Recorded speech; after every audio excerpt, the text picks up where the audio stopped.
Madame, Monsieur, bonsoir. Merci d'être avec nous pour suivre l'actualité de ce 17 août. Des scènes d'une violence inouïe aujourd'hui à Kaweni. Plusieurs affrontements ont eu lieu entre divers groupes de jeunes délinquants et les forces de l'ordre. Des voitures caillassées, des scooters volés et des personnes prises à partie en pleine journée. Une journée complètement chaotique dont nous vous parlerons ce soir. Nous parlerons également de plus de gaieté dans ce journal avec ce portrait de Natapi Atoumani, une jeune Mahoraise, docteur en pharmacie, titulaire du bac scientifique obtenu à Mayotte. Elle a réussi avec brio ses études de médecine. Nous l'évoquerons avec notre invité Daoud Saïndou Malidé, conseiller départemental de Koungou et vice-président en charge de la formation professionnelle, de l'éducation et de l'insertion. Et puis, vous verrez ces jeunes écoliers de Kaweni qui ont participé à des spectacles spontanés secondés par leurs animateurs. C'était à l'occasion de la fête pour célébrer la fin des activités estivales du centre de loisirs. Des émeutes ont donc éclaté en plein jour aujourd'hui à Kaweni, sur la route nationale essentiellement. Plusieurs jeunes individus ont affronté les forces de l'ordre. Des scènes de pillage, de saccage et d'agression ont émaillé toute cette journée dans un chaos total. Chafanti Alibako, Faharouseni. À peine quelques mètres les séparent. Policiers et délinquants s'affrontent. Gaz lacrymogène contre jet de pierre. Au milieu de ce chaos, les habitants peinent à se frayer un passage. J'aimerais bien que quelqu'un vienne avec moi pour me protéger afin que je puisse me frayer un passage. Depuis les hauteurs, les jeunes vont défier les forces de l'ordre plusieurs heures. À l'origine de cet embrasement, une opération de lutte contre l'immigration clandestine, plus tôt ce matin. Le syndicat SGP Police prône la fermeté. Parce qu'il y a de la part de ceux qui entraînent ces violences une volonté de nier Mayotte française. Lorsqu'on emploie systématiquement la violence pour atteindre un but politique, on est dans le terrorisme. Et la réponse de M. Darmanin, qui devrait venir prochainement à Mayotte, doit être à la hauteur. Et bien en attendant, il y a des mesures qu'on peut mettre en place immédiatement. C'est la programmation d'opérations d'envergure dans ces quartiers pour montrer que force doit rester à la loi. Pour le syndicat Alliance Police Nationale, les policiers seuls ne peuvent résoudre le problème. On a eu la possibilité ce matin de faire pas mal d'interpellations et on a demandé le concours de nos amis les pompiers, une force aussi comme nous, qui hébergent une partie de nos effectifs à l'intérieur de leur bâtiment. On a essuyé un refus catégorique. Les policiers ne peuvent pas tout faire. C'est impossible. À un moment donné, il faut que tout le monde mette la main à la pâte. Et si les pompiers ont peur, les policiers ne peuvent pas rassurer les Mahorais. L'explosion de ces nouvelles violences arrive quelques jours avant la visite ministérielle. Gérald Darmanin sera sur l'île le 21 août. Il est très attendu sur la question de l'insécurité. D'autres images de désolation, celles des locaux de la communauté de communes de Petite Terre située à Pamandzi. Incendiés en fin de nuit dernière, ce sont 3 blocs préfabriqués qui sont partis en fumée. Prévenus, les pompiers sont intervenus pour circonscrire le feu. Le président de l'institution appelle les petits terriens à être, je cite, courageux et solidaires face à cette situation qui pollue notre territoire. On écoute Saïd Omar Wali, il est au micro de Ibrahim Yahya. L'Interco, c'est un symbole, c'est une institution qu'on vient d'attaquer et que je n'ai pas de mots que de condamner avec fermeté ce qui vient de se passer, que j'espère tout simplement que les auteurs de cette attaque seront, je dirais, recherchés et punis sévèrement par la justice. On ne peut plus accepter que des symboles, des biens privés, des gens personnellement soient attaqués dans un état de droit. Il faut absolument que des solutions rapides soient trouvées. Et on en vient à ce portrait, celui de Natapi Atoumani, originaire du sud de Mayotte et de Pamandzi. La jeune femme est depuis décembre dernier docteur en pharmacie. De retour à Mayotte pour les vacances, elle fait aujourd'hui la fierté de sa famille. Son portrait avec Siti Daroussi et Bibi Mariam Halidi. Natapi Atoumani, 27 ans, revient dans cette officine de Kaweni, un lieu qui représente pour elle tout son parcours, un lieu où elle a pu s'exercer chaque été durant 4 ans, informer, expliquer, conseiller, aider, en somme, être au contact avec le public reste pour la jeune femme primordial. Être pharmacienne, une évidence aujourd'hui, mais il y a 7 ans, ce sont ses parents qui l'ont poussée vers cette voie. En arrivant en fin du lycée, je ne savais pas trop ce que j'allais faire. J'ai fait la première année commune aux études de santé sur les conseils de mes parents et par les différents cours qui étaient proposés, la pharmacie m'est apparue comme une évidence. Finalement, c'est ce qui me plaisait le plus et j'ai découvert que c'était une vocation, un métier où on pouvait prétendre à plus de 65 métiers différents. Des parents fiers du parcours de leur fille et qui assument pleinement d'avoir incité fortement la jeune femme à aller vers les métiers de la santé, d'autant qu'au fil des années, elle est devenue une inspiration pour ses sœurs. C'est vrai, c'était pas le parcours qu'elle souhaitait faire. Elle voulait être éducatrice spécialisée, mais comme elle faisait partie des premiers de la classe, je lui ai vivement conseillé de faire les études de PACES.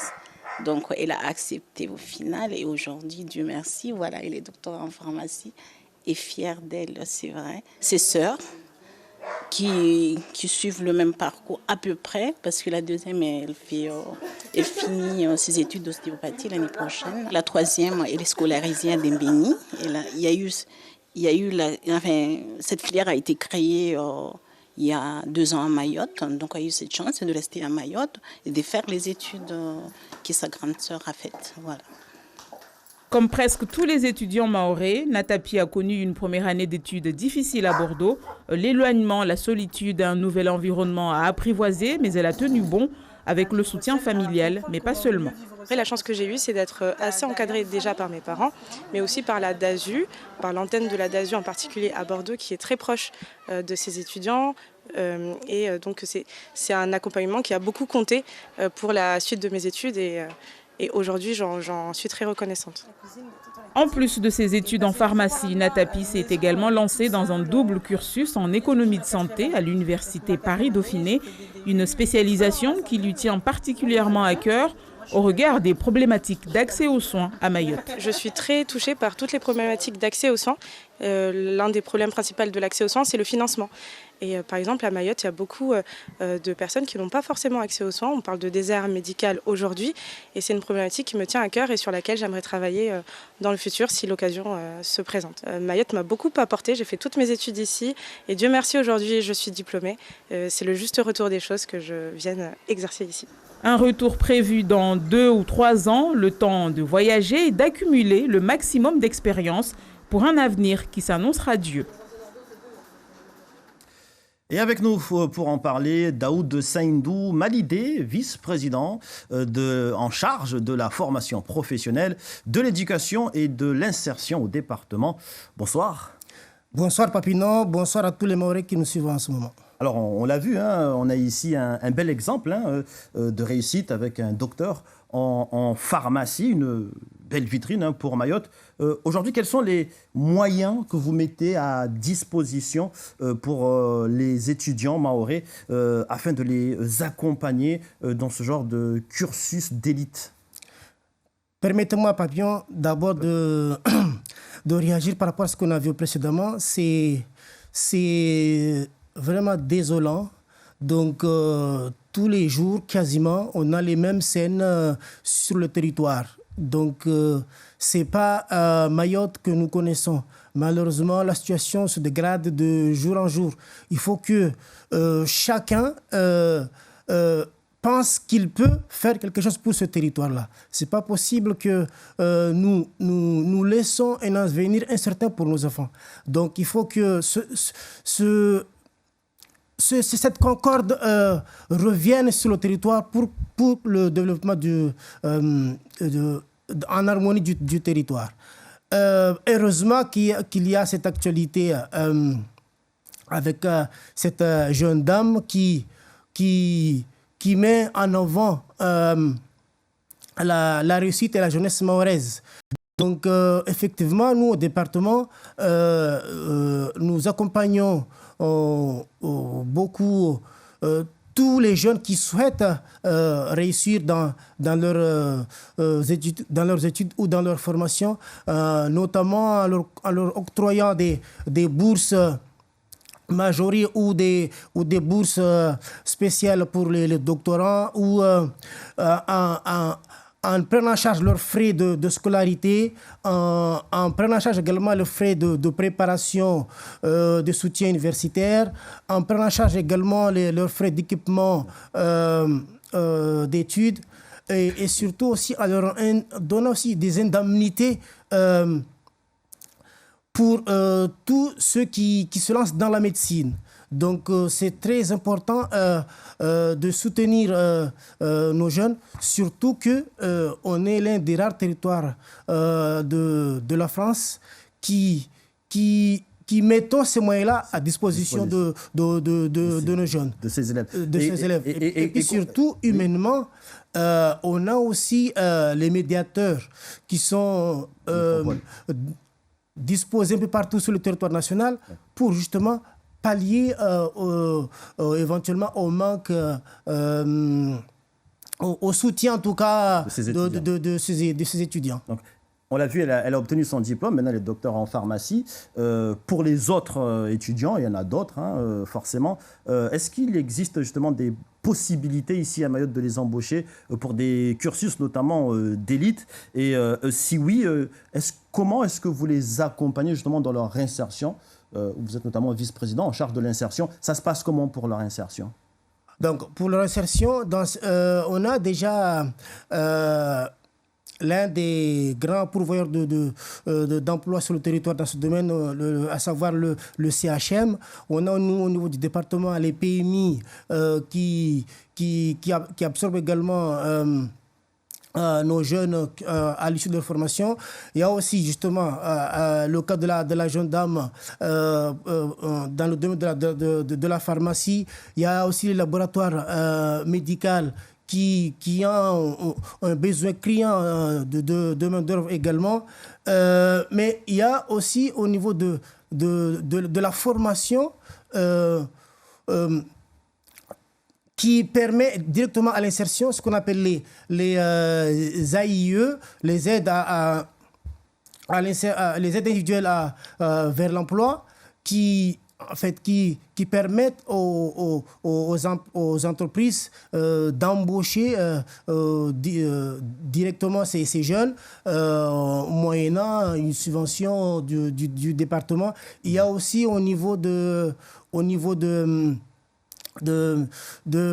l'aide à l'investissement qu'on donne aux entreprises, qui permettent également d'aider au recrutement de ces jeunes dans les... Et outre la médecine, parce que là on parle notamment de la médecine, mais outre la médecine, il y a d'autres disciplines et filières d'élite en tout cas. Quels sont justement ces... est-ce qu'il y a d'autres justement emplois pour lesquels vous accompagnez ces nouveaux diplômés? Il y a d'autres secteurs notamment d'élite pour lesquels on peut compter sur vous? Donc, il y a déjà, je vais en citer qu'un, donc il y a la formation des pilotes.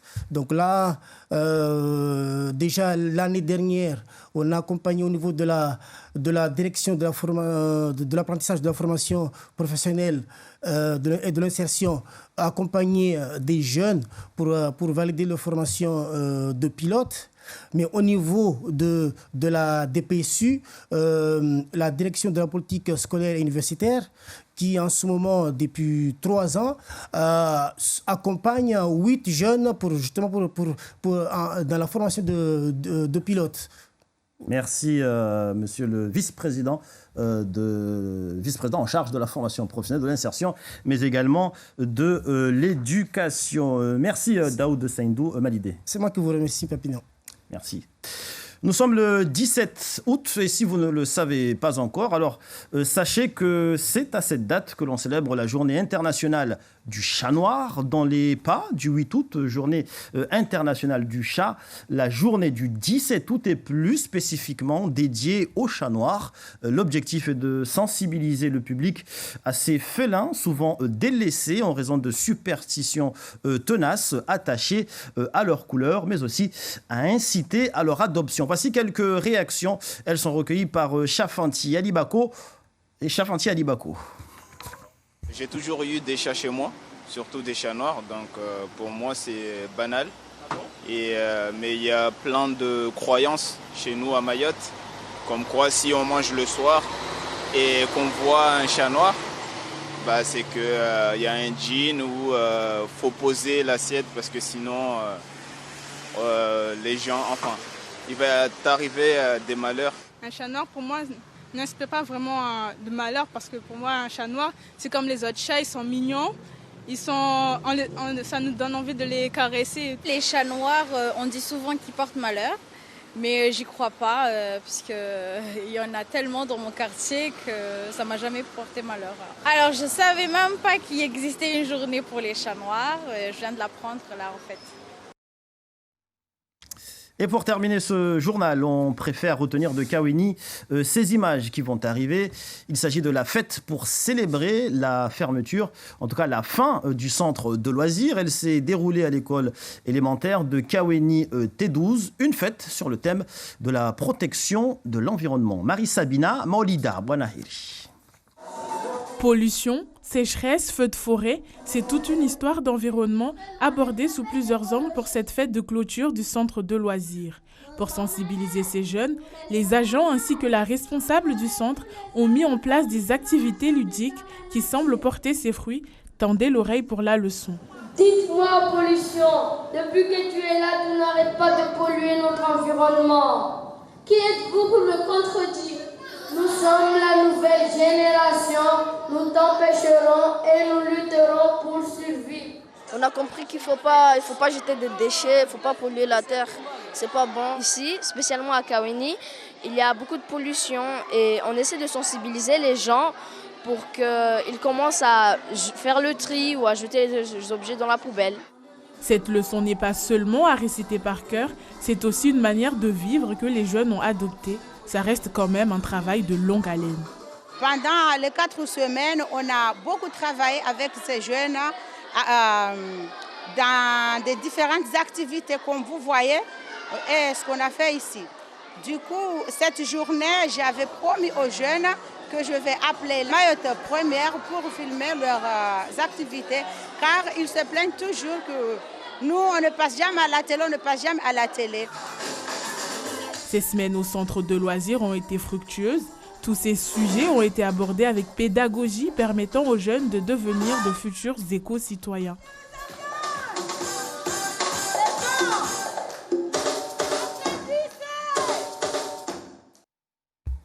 Et voilà qui met un terme à cette édition. Merci de nous avoir suivis. Dans un instant, la météo et on se retrouve juste après pour le journal en Maoré. Très belle soirée à tous sur La Première.